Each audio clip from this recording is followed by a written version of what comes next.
Well, hey everyone, welcome to the next episode of Can I Have a Word with You? And hey Heather, can I have a word with you? Yes, you can. Since last week we forgot to invite people to Can I Have a Word with You, but I'm sure that they figured it out on their own. We have I think so. smart listeners. Of course. They're listening to us. We hope they are. They're I hope so. probably a lot smarter than we are. So just two folks who love to unpack words and what do they mean and how do they impact our life and our faith walk and how can we, use our minds, our words, our actions to be all that God's intended us to be. And we like to just think about words and the emotions that they exude, the feelings, the actions, and how to be careful about some of them, right? Because they can really impact us. We've talked about, gee, I don't want to number this episode, but it's in the 20s plus. So Mm-hmm. a lot more to come, and we appreciate your comments and your likes and your messages and all that from all the social media places we plant this. And every Tuesday morning a new episode comes out through Anchor and Spotify and the other channels that you can get your podcasts. Mm-hmm. And we talked about if you guys are listening and you haven't listened to ours from last week, which was exhaustion, it might be good to pause and go back and listen to that, just because this will kind of build on that. But I also I don't know, Bruce, I'm curious as if to find out if I feel like people are more apt to listen to us when they resonate with something that is something that they're struggling with, like exhaustion. Yeah, Like if we just say what, like the word we're going to do today, which is leisure, is a beautiful word, and I can't wait to talk about it. But people are like, I don't know if I don't really know that I need that or if I have it. But when you start to talk about exhaustion and then you just leave them with not a lot of solution, we don't ever want to leave people with just the problem. Like yeah, you said, we don't want to admire our problems. It's good to unpack them. It's good to understand them, but we don't want to just leave them there. yeah, So it's, I think you and I try sometimes in the same podcast get to the solution side, but sometimes, exhaustions is you have to exhaust the whole word before you can really get to the end of yourself or yeah. the end of your rope. So you're willing to hear some solutions. Yeah, and most, I mean, the words that we talk about and the topics, I mean, they're real. They're stuff that we go through. So we aren't saying that we're have all the answers or all this, but just kind of generating some food for thought. And the Mhm. power of our words is really one way to do that. And no, exhaustion is real, right? And it's we get last week we talked about it as is it a trigger for something? Is it a trigger to take Mhm. an action? Is it a Mhm. is it a sign that we are working hard but maybe not in the right direction, that or maybe there needs to be some tweaks, but we stay head down so much these days, right? We've got to get it done, we got to chase it, we got to get after it. It's an achievement. That sometimes stepping back, and like you said, the word we're going to unpack today is leisure. It Mhm. doesn't mean just walk around with flip-flops on the beach and don't do anything, but I think it's an active um, step that we can take that can help us with some of the things like exhaustion or like Mhm. comparison or like some of the other words that we've already unpacked. So give me some thoughts to get this started about leisure, and then we'll take the word, we'll Mhm. break it down, and we'll maybe try to bring some meaning to it Mhm. just using its letters. Well, I was going to review my notes from last week about your word on exhaustion because we're taking the last part of the word that was a lot more solution based. So I'm just going to briefly tell people what that was and then we'll head in there. Sure. So Bruce talked about the T and exhaust the shun part, TION, that we need to take time to rest. The I was invest in you, investing in yourself brings out the best of you. Um, The O was only you can see the gauge. Only you know when you're really exhausted, even though other people, you might be putting up a good front for people, but you know. And then the last one was now let's recharge. Yeah. So all those kind of lead us up to the word that had been floating around in my mind for a while, which is leisure. So you're going to do the whole leisure word, or we're going to do it a little at a time? Yeah, I'll do the whole one. That's pretty quick. Okay. So when I think about leisure, what can it do? What can it be? How can it help me? What kind of solution can it bring? Right? And we can't Mhm. always just say, okay, heck with it. I'm in the middle of this deadline. I'm just going to take some leisure time. But you might want to get up and walk for 5 minutes and come back refreshed. So anyway, we'll go through this. The L of leisure is it lifts us from exhaustion. I think that we can look at finding a leisure moment, whatever that is, and maybe we talk about some examples of those. It is a step and a tool that can lift us from exhaustion. Nothing like recharging, right? The E is leisure should be escaping to something, not from it. So when you think of your leisure time, think about what you're going to do, even if it's nothing, not as you're running from something, but you're getting to go towards something that you enjoy. And don't bring that exhaustion situation with you. It'll be there when you get back, right? Just so to me, it was escape to something, not from it. The I is inspiring time to bundle for later. So think of your leisure time as kind of refilling you back up, like plugging the car in or going to the gas tank and putting something into it, even if it's doing nothing. Right? It should be. You should say this is a time that will be replenishing me. The S is soak it all in. I think leisure time, even if you're on a lounge chair, or maybe your leisure is to go for that jog that you love doing. Soak it all in. The U is in ushers in a unique perspective. Think about when you've come out of a leisure event, activity, thing that you've done with somebody, a thing that you've done alone. How does your perspective change? Because we do have to get back into the race at some point, or we're back on the ride, whatever that merry-go-round or Ferris wheel is. We do that. That's our life's routine. But think about the new perspective that you have about it. You might have read a book, and now you've got a chapter in that book that you can apply to something that you're working on that may have been exhausting you in the past, right? The R is relish in its calmness. Like absorb it. Just let it ooze over you. Like if you're at the beach, let's say you've taken an afternoon and you said, I'm going to go, or you go for a walk in the woods, just let everything about that, every sense in your body, smell, taste, every sight, everything just immerse itself over, like wash you over. I think that's really important, is to just relish in that and try to be calm in it. And then the E is exit refreshed and invigorated. So, leisure isn't, it's whatever you want it to be. But I would say those are just some letters that are in that word that I would say try to plug into some of those things while you're in your leisure. I was laughing because, when I wrote a blog about this a few years ago, what was it, 2015, I think it was, I looked up leisure in the dictionary, and I'll tell you that definition here in a minute. But what I somehow got to was leisure suit, which is like my eyes had a hard time recovering from that. But I think, we need to go back to those, because I think part of it was they were all like one piece, which is also not exhausting to get dressed if you only have to wear one giant piece of material. So that's just a side note there.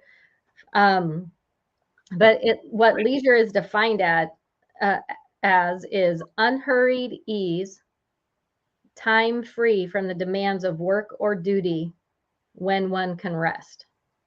Yeah. And I like the idea that unhurried ease, but also demands of work or duty, because duty can be, work is one thing, but duty can also be obligation to people or what you feel like you should be doing or have to do. And so just to be free in and of yourself is very hard to do. So it's not just go on vacation with your family. I wrote this while I was on vacation with my family, and it was not leisurely. It was fun, but also exhausting in many ways. Like, how people say sometimes they need a vacation after the vacation, right, to refresh themselves because they're exhausted. They come home, they've been running and traveling and getting fast passes and figuring out Disneyland, plat maps and all this kind of stuff. And then they are worn out. Yeah. So I love that idea of the unhurried ease. Yeah. We would, when the kids were a lot younger, um, and you could work from anywhere.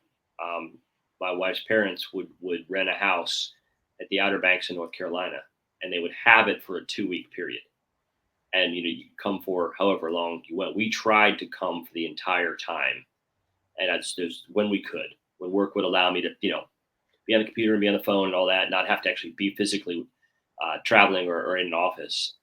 I found personally that day 1 and 2 were probably day 1, 2, and 3 were that really still in the mode of moving and not yet decompressed. But day 4 through about day 10, heart rate was down, the pace was slower. The golf game seemed to be better. There was Mhm. just not a lot of hurry.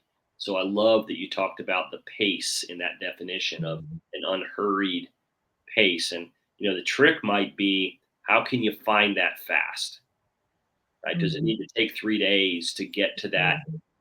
point of leisure where you actually are recharging Mhm. and replenishing, Mhm. as you said?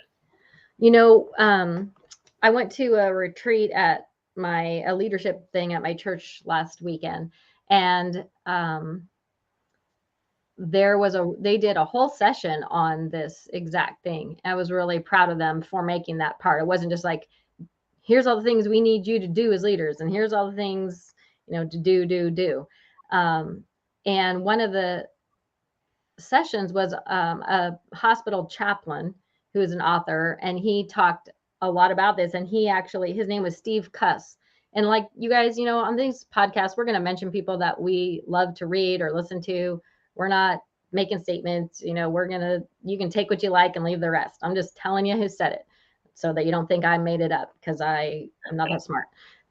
So he talked about a couple things, like intentionally finding thin spaces. Mm, So places that you can go or be where you feel like you and God are just like this far apart, whether that's the mountains or in your kayak or in the water or on a hike. Where can you go that create thin spaces, and that you'll he uses the phrase bump into worship, mm, because your spirit is relaxed and ready to receive that. And so he actually has a thing. His name is Steve Cuss, and he has a site called, I think it's called Steve Cuss Words, and it's .org or .com, and it helps you like make lists of those places, and not just the macro. He divides it into macro things and micro things. So the macro would be saving up your money and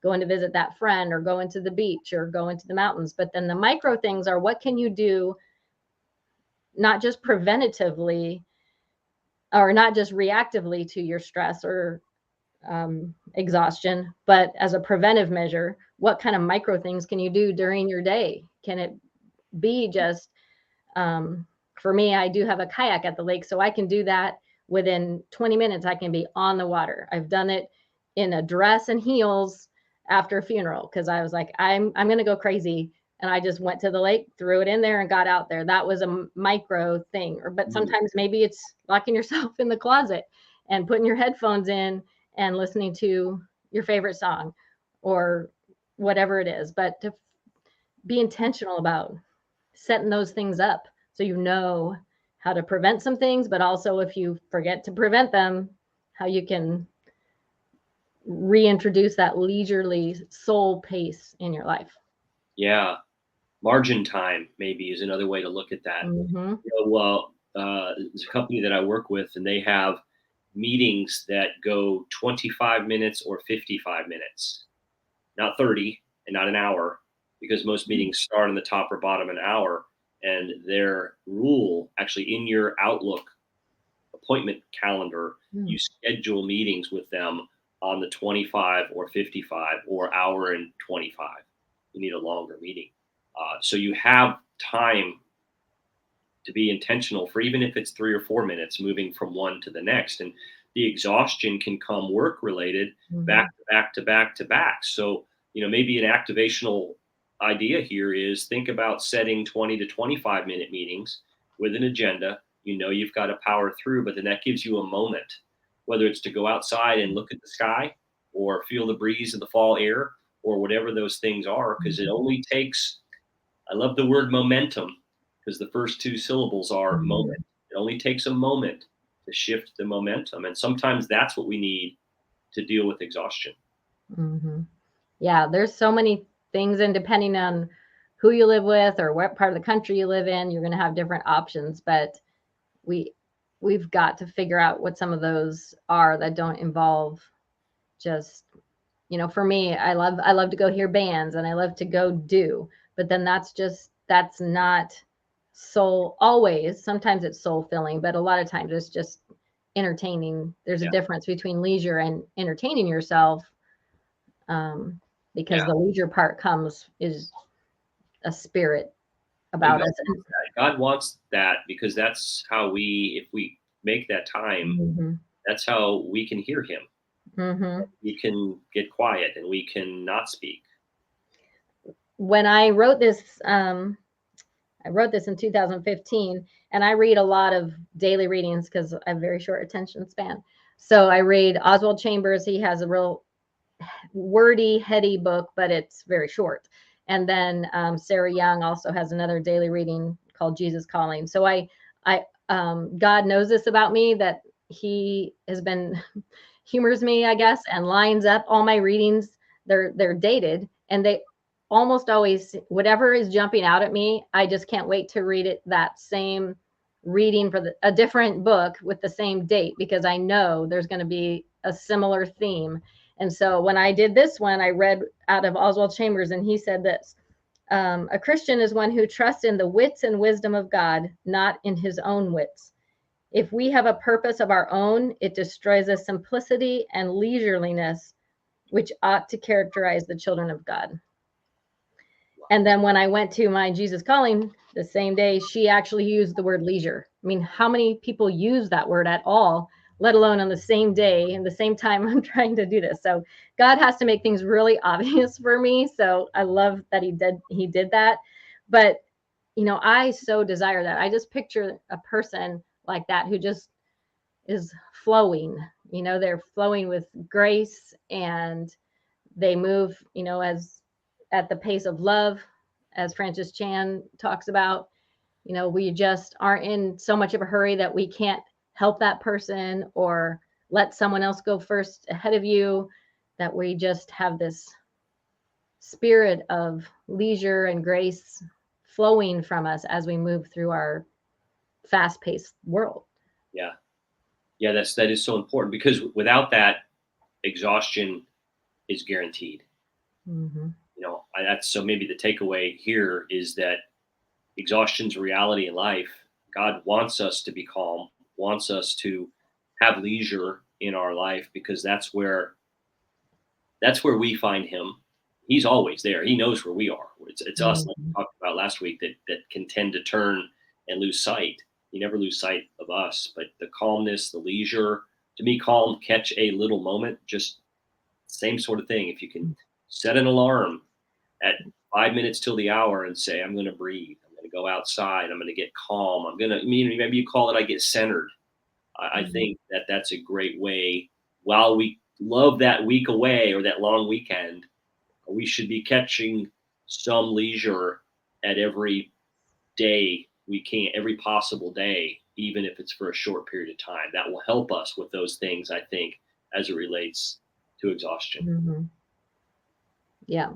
I'm smiling because I have a couple things that I probably can't even really talk about, but just a couple of things that make me start to giggle.